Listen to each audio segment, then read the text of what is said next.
Hey, what's going on, guys? Indy here with Ultimate Tool Reviews. Check out what we just got in, guys. More Metabo HPT, and huge thanks to Metabo HPT for reaching out to me and saying, hey, do you want to check out the new track saw kit? So this video, guys, is going to be purely unboxing, kind of first thoughts. I always like to do a video like this to just kind of show you guys first things I see with these tools. And of course, I like to actually use the tools for a number of times to get a good feel for them. And I'll give you guys my thoughts on the actual use and performance of the tool from there. All right, guys, so this is the complete kit here. They kind of sent me some other extra stuff that you're not going to get if you order just the regular kit. Basically, your regular kit is right here, everything inside this box. Everything you see not inside the box is going to be stuff that is, of course, not included. And I'm not sure what guide rail they include, but they sent me the big 63-inch guide rail with this one. I'm not sure if that's the standard one or not. Let's go over some of the stuff that's included here. This is going to be the Metabo. This is not Metabo HPT. Of course, I believe Hikoki owns both of them. I think in the US, I'll check that and I'll correct that in the description there. But we got some Metabo clamps, not Metabo HPT. And these things are pretty interesting. Definitely really heavy inside the box. They feel just totally solid. I got two of these. We've got a dust collection bag, which is kind of cool. Most of the time where I work, I don't really worry about dust collection. When I cut, I'm pretty much outside 99% of the time, but still want to see how well that thing works. Of course, here is the guide rail. This is the GR1600. I wish it said something on this box that told you the exact length of this thing. Would be kind of cool, but it does not. Let's check this out. The actual track saw itself. This is going to be one of those standard Festool boxes. Makita uses these boxes too, I believe. This is kind of that standard, you know, they call it the Max Stack, whatever you want to call it. There's some other, you know, brands that kind of use similar stuff here, and they kind of all work the same, with, of course, these two tabs that it uses to kind of pinch together. That's how it holds these together. I did find this box kind of weird here because I'm like, okay, there's four things on the side, but you don't actually have to unclasp the sides. Look at this. That's not clasped in. And I'm like, okay, well, is it not, you know, in the correct way? So if I put it up like this, now it's actually locked. But kind of weird now is this is sticking up. You can't stack anything on top of this as far as I'm aware because you got this thing sticking up now. It's the same for both sides. Kind of a weird design. I don't really understand that one at all. That's locked in and it's sticking above. Now it's unlocked and I mean it sort of holds. Let's try both. Yeah, it's just kind of weird. I don't know what that's for unless it's just for entirely locking in a box above it. That would explain why we've got these clasps here. So it's not actually supposed to lock in the lid, but lock in a box on top of it. I've only got one of these boxes, so unfortunately I can't really test that. So let's pop this thing open. One thing I did notice on this is, of course, this kit is like $500. My kit came in brand new, but I've got a number of these weird scuff marks all over the case, and there is a couple of these scuff marks on the saw as well too, but I'll get to that in just a second here.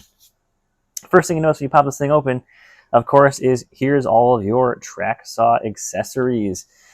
So you've got miter fences, you've got the adhesive rubber sliding coating, splinter protection, you got all these connectors, carrying case, which would be kind of cool to get a carrying case. I probably should order one for the track. The tracks come in, looks like two different sizes. You got a 31.5 and a 63-inch track.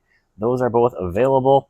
Nothing on the back there, so kind of cool as in here's all the stuff you should buy after you already bought the track saw kit. Kind of what that means here. Here is going to be like an accessory box here. It does kind of keep all the stuff in place here in the box. And let me flip this box up here so you can kind of see what's in here. Right on the cover here, you can see that we've got a nice padding of foam. On the inside, looking down, of course, you've got the newer charger, which I've been trying to get one of these forever. This is going to be a nice new rapid fast charger. And I always say you can tell how fast a charger charges by checking the output and the number of amps. This is an 8-amp charger. So a lot of the standard chargers from Metabo are about 2.5 amps. So this thing will charge about, 2-3 times as fast, which is nice, especially when you've got the larger batteries involved here, especially these big ones. These are basically equivalent to a Makita XGT 4 amp hour battery because this is a 36 volt battery, and it's going to be at a 72 watt hour. Quite a powerful battery here. And of course, these things take forever to charge. Now, what's nice about this case is there's a space here for 2 of these batteries in here, which is awesome.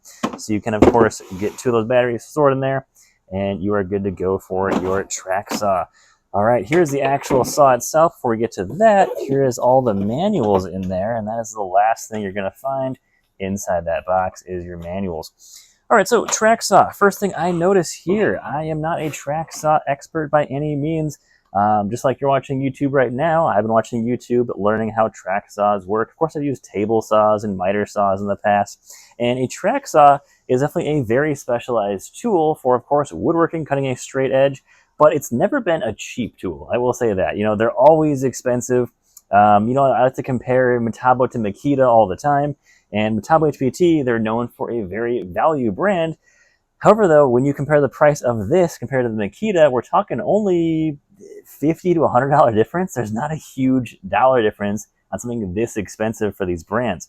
You're still going to be paying, you know, at least $500 for this kit, and that's how track saws are. Unfortunately, they probably don't sell a lot of them, and they're a bit of a very specialized tool.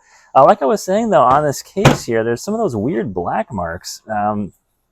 They're also on this saw, too, here. You can see those pretty clearly. Got one here. I don't know. Yeah, they scratch right off. Awesome. Just don't know where that came from. Kind of weird, but just thought I'd make that kind of observation there based on, you know, how costly these things are. So let's see what else we've got here. And this is your standard track saw. Of course, we've got the blade cover here because it is a plunge saw as well, too. So your plunge is going to be a brake right here. And I'll show you how that works right here. This thing will actually rotate up a little bit, and that's what allows it to plunge down. It's got some good feedback here with the spring. You can definitely feel it wants to spring up pretty good. Right here is going to be your spring for that plunge. You can see that spring in there. That's going to be the spring that compresses, and of course, it gives you that plunging action. We do have some speed settings here. So we got 1 through 12, kind of weird. It's going to be just 1 through 10. And that is going to be kind of the basics of this thing. And this thing is absolutely massive. If you want to see this compares up to a larger saw, check this out. So ironically, being a 6.5-inch saw, this is still a really big saw. It's actually even bigger than the Metabo HPT. They call it the Stud, which is a 7.25-inch saw here on the left right here. And this is going to be the track saw, which is a 6.5-inch blade. Now, if you're wondering, hey, you know, I've used plenty of 6.5-inch blade saws. Well, here is a standard Metabo HPT brushless 6.5-inch saw here. Check out that size difference. Absolutely mammoth difference here between these two saws. Weight-wise, yeah, definitely heavier on the track saw by a considerable margin. But doesn't really matter too much, of course, because it should be sitting on the track regardless what you're using it for. So it's not a saw where you, of course, are picking up and moving it a lot, making a ton of rip cuts. Not the type of saw that the track saw is for. Totally different here, of course. And, of course, with the track saw, we've got tons of adjustments here. We've got, of course, our dust collection port here. Lots of other stuff on here that I am definitely going to have to go over. But here is what our plate looks like. Of course, we've got our little adjustments here to keep that steady on the plate. A lot of things I want to definitely go over before you use a track saw to make sure you, of course, set it up properly. And, of course, you can see the blade in there. They do include a nice finish blade on here. How many teeth are on this thing? 42 teeth. And it's going to be, of course, a 6.5-inch blade. This thing is actually a 5,200 RPM saw, so 5,200 RPMs on this saw. 36 volt, of course. Not only getting better runtime with 36 volt, but you're getting a bit more power as well, too. It's not, you know, magic, you know, like it's so much more power because it's a bigger battery, blah, blah, blah. No, but it's actually a 36 volt battery. This is a 36 volt tool. You will get more runtime, of course, when you're not maxing out that 36 volt power. So if you use max power all the time on this thing, just trying to ram it through a bunch of stuff, it's not going to give you more runtime that way. It gives you more runtime when you're using it, you know, at a far less than 100% power there. But guys, that's about all I've got for you today. We're going to definitely test this saw out, get it in some use, and see how well it runs. But if you're kind of hesitant with a track saw, you're like, hey, this thing looks kind of crazy. It's a big difference here.